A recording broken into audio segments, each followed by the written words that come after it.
these folks are, they're so vulnerable. Yeah. Extremely vulnerable with mental health, substance abuse, and homelessness, all combined into one.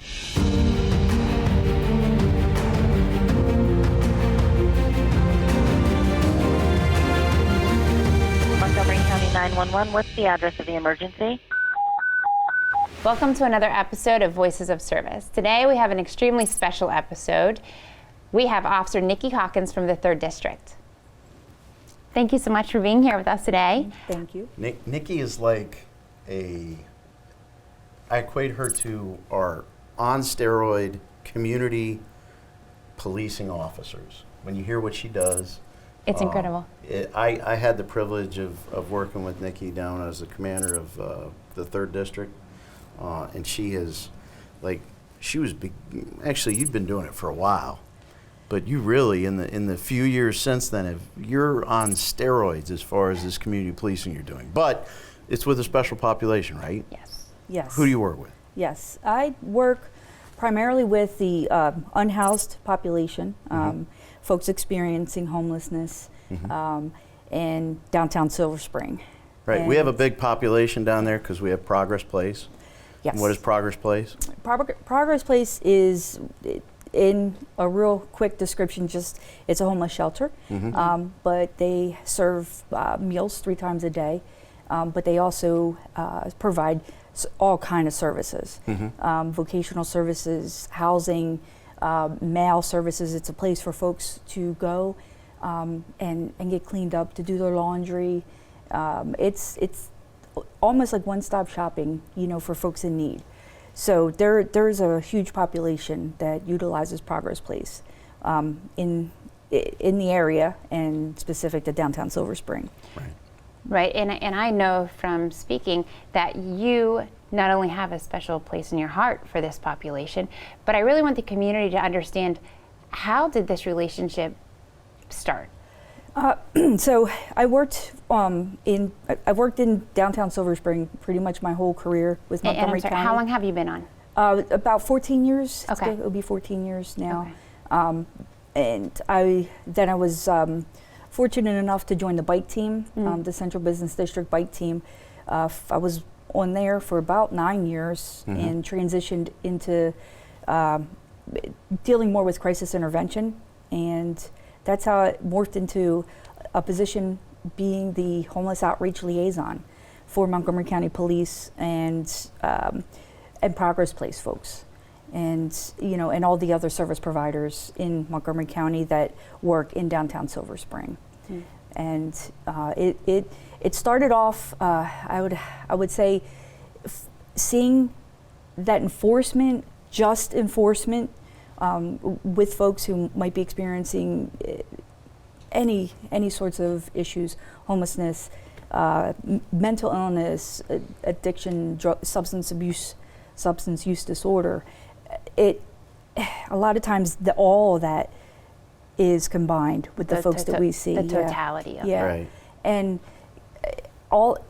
writing citations all day long, or just arresting your way out of situations might not be the right solution. And I did see a lot of that. And we found that, and I think we've been working on that for a lot longer in Montgomery County Police, because I do recall in some of the conversations years ago we kept talking, and you had people kept saying we were criminalizing homelessness, which that's what we weren't trying to do that.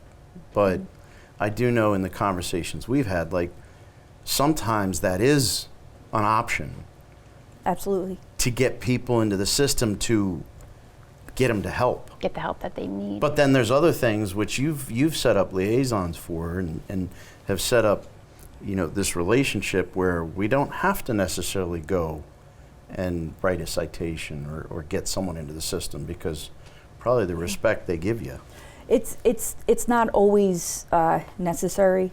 If there's an alternative to the criminal justice system to keep somebody out of the corrections, corrections overcrowded, we hear all of this.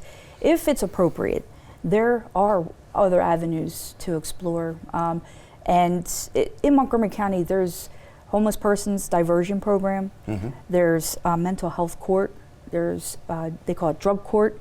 So even if the criminal justice system is appropriate or an arrest is appropriate, there are programs even after that to help guide people to healthier ways of life, or if that's even appropriate, if they're accepted. And those are all possibilities as well. So even if I do have to arrest somebody, I can refer them to these programs. I can, if I see them again at Progress Place, I'm going to follow up with them. I'm going to talk to them.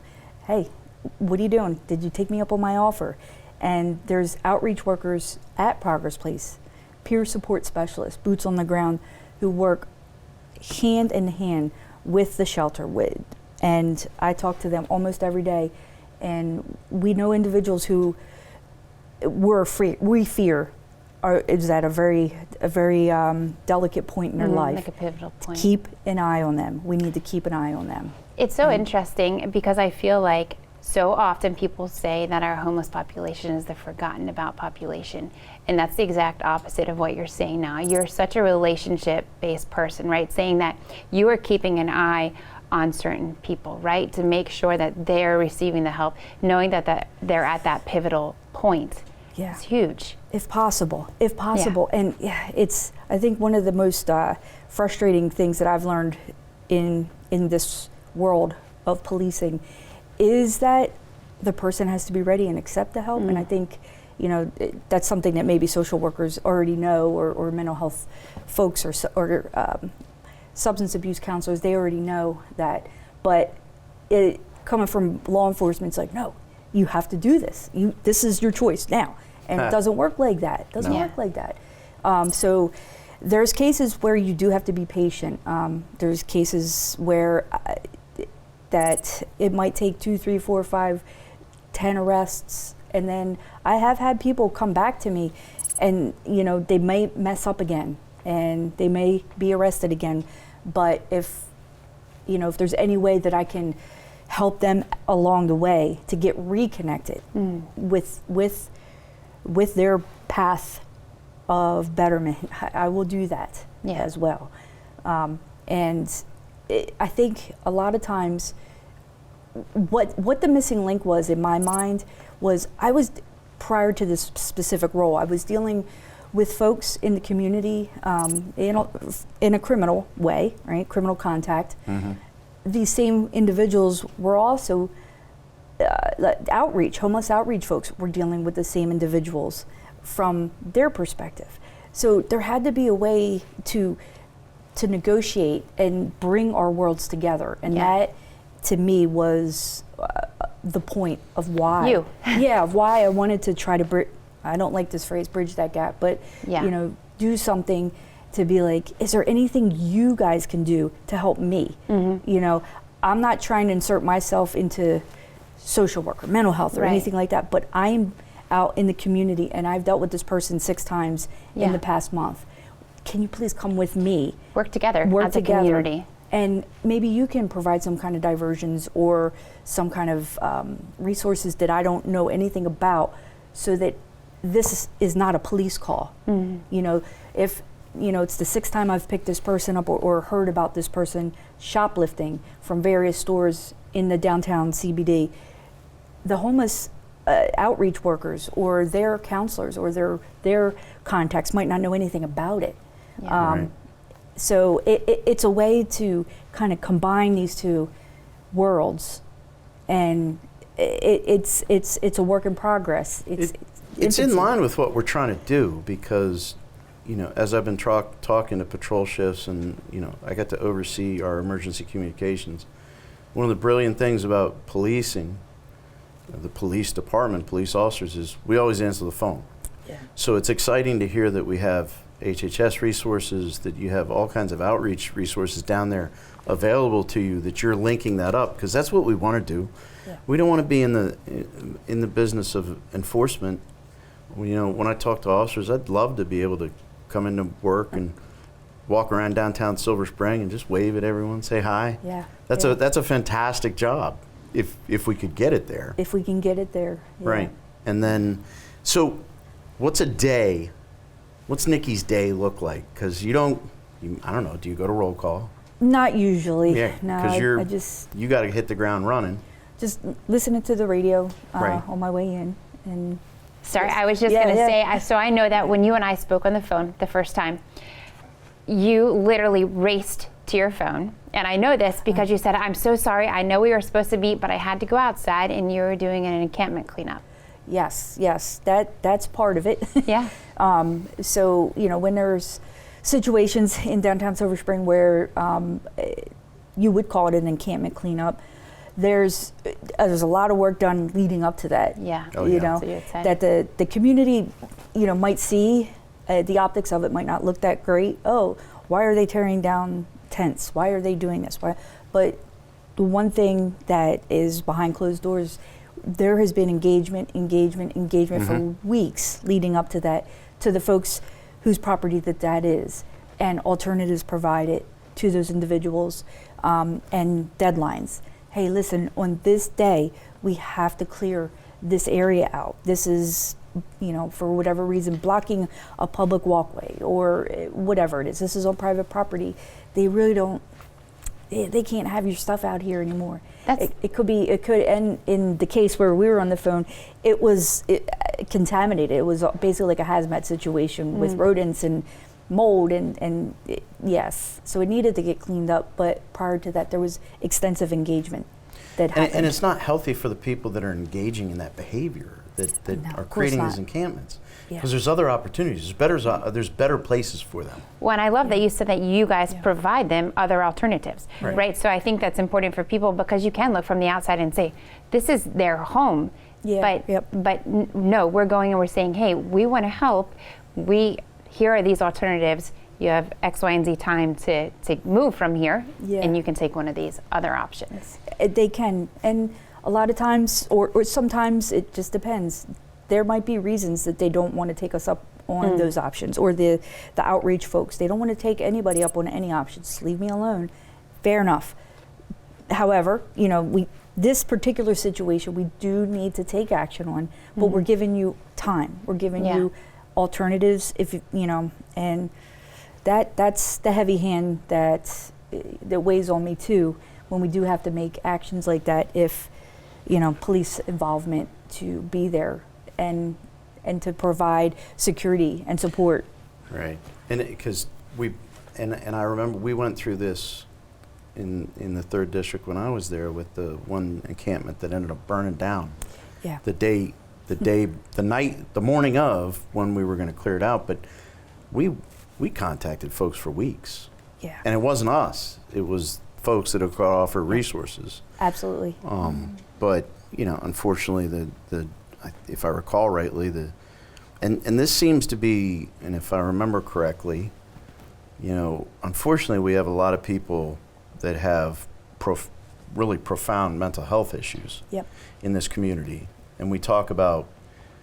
So if you hit rock bottom, you figured you'd take us up on our opportunities. But then because it would seem logical to you and me, but when you combine that with mental health It's issues, completely different. getting them to commit to making a change, like you said, 6, 7, 8, 9, 10 times until you can get there. This is definitely by far the most vulnerable population that I could imagine in Montgomery County. I'm sure there's different places in the county that have extremely vulnerable individuals as well, but for the volume and it's just condensed into this small footprint of the CBD, and folks are Now, really quick, just so the CBD is our central business district, just so in case In people Silver have Spring. questions, in Silver Spring, correct? We have a downtown couple. Silver Spring. That's exactly right. And these folks they're so vulnerable. Yeah. Extremely vulnerable with mental health, substance abuse, and homelessness, all combined into one. And that's why it's hopping. Silver Yeah. Spring is hopping. And they end up victimized as well. Yeah, Because- absolutely. And when I read through the duty commander reports, and we see time and time again where people in this population are victimized by other people in the population. Yes, and even scarier. I hear a lot of secondhand, thirdhand people reporting crimes to me that go completely unreported or underreported. Right. It's extensive how much criminal predatory behaviors are taking place within the population. You're the most vulnerable of vulnerable are being victimized. Right. And that's my calling, to try to do anything I can for that population. But in all fairness, you also have segments of this population. They're the victims, but they can also be the ones perpetrating criminal activity as well in Right. the community. It's very cyclical. Yeah. And when push comes to shove, if an arrest is made, I have begun over the past year working hand in hand with the peers from Progress Place, from Interfaith Works, who, if I hear a call going out and it sounds like it's probably a Nikki call, I'll try to call them up and have them come with me, so that once the police call is finished and over with and we're interacting with somebody that may be from Progress Place, may not be, but it's somebody who a peer might be able to get through to on a different level than a police officer can. So I will take a step back, and again, it's after all safety issues are done, the police call's finished, so to speak, and the peers can talk to this person, and it might be the first contact that they've had with a peer specialist, or it might be the fifth, or there might who knows, but it could be that one contact that I'm bringing this person to a call for service, where it's just that extra tool in our tool belt to try to help get to that underlying problem of either addiction, mental health. And they always give them their cards, even if they're like, no, not today, don't bother me, whatever. Yeah. Just take my card, maybe tomorrow will be the day. When you are ready to reach out. When you are ready. Yeah. Absolutely. So, and it's that, to me, I think is such a, almost like the missing link in a way, bringing them out to the community. I'm asking you, and I started to touch on this in the beginning, to the quote unquote problem. Right. I'm bringing the social work aspect, the peer aspect, to the problem. Right. When it's in crisis. Yes. Yeah. Not after the fact. It's literally you're bringing it to. Yeah. Well, and you did touch on, you said something about safety. Yeah. And I can talk all day about how we don't want to be at these things, but the reality is we have a role. Yeah. And that's it, to make it safe, so that you can bring those resources out. Because those folks, they're not trained in safety. No, and they know a little bit, but we're trained extensively in restoring order, calming things down, de-escalation. De-escalation. I bet all day. I bet you get high grades on the de-escalation tests. Yeah, I try. Yeah, it's me, but it's also all the other officers who I work with too. Yeah. We all deal with this population, with the downtown Silver Spring, aura. That's what we deal with. Right. I would venture to say, and Montgomery County officers in general, do a phenomenal job with this. Well, and they get to learn. We talk about observational learning as a way to figure things out, right? Now, it's easy for me to say, okay, it was easy as a commander. I'm going to call Nikki.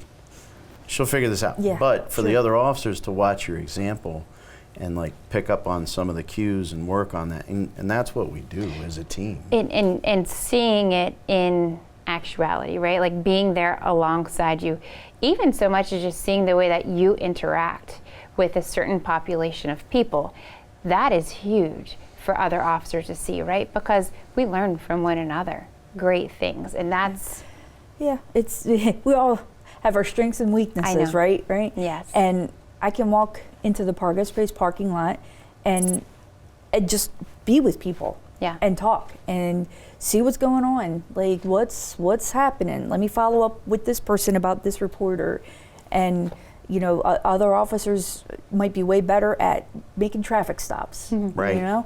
And we all have our little niche areas Yeah. and play off each other. So For sure. I appreciate So it makes us a other team. officers' Yeah. strengths as well. Yep. Yeah. And I'm happy to to lead this initiative or charge or whatever you want to call it.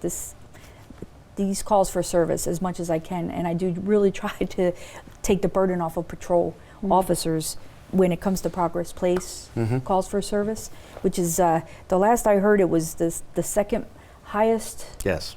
call for service for police in Montgomery County. Yes. There's a need. There's absolutely a need. So I do it, and when folks are at Progress Place, they also go out into the community. So Right. that's Yeah. why we see the calls that we see, a lot of mental health calls. We see substance abuse calls. We see it's a lot. Right. It's a lot. And I know one way that I have tried to kind of meet both worlds is doing these little coffee with a cop things at Yes. Progress Place. Right. And I actually have one coming up where overflow season at the shelter is going to be ending soon. Right. And that means that, these folks who have been in emergency shelter overnight, that's not an option anymore because hypothermia season is over. It's over. So it's something I want to try to start doing every year is just a reminder about, different laws that we see. in the Now, this is when you say coffee with a cop, this is not necessarily this is for the population who are going to be impacted by not being able to, community. Yeah. not being in Progress Place. Yeah. That is to educate those people. Yep, absolutely. Things like you can't just walk around smoking marijuana in public. You can't walk around drinking a beer in public. And there's a lot of misconceptions about, well, weed is legal. Well, here you go. So we're trying to, a couple steps ahead of the problem down Right. the road. Let's just start Provide the having education. conversations Yeah. about this. Okay. Let's open this up and let's be real and be honest with each other. Right. And then there's consequences. Look, we're out here. We're trying to give as much information as possible, Yeah. so that we don't have to deal with this down the road. Right. And it might work. It might work. Those conversations are extremely important. Yeah. Yes. The more we communicate, the better. Well, thank you so much for being here with us. It's good I seeing you appreciate it. again. Thank you. Yeah. Thanks for See you coming guys. Absolutely. Yeah. Thank you for having me. Yeah. Of course. And to our community, thank you for being here with us. Until next time, stay tuned and stay connected.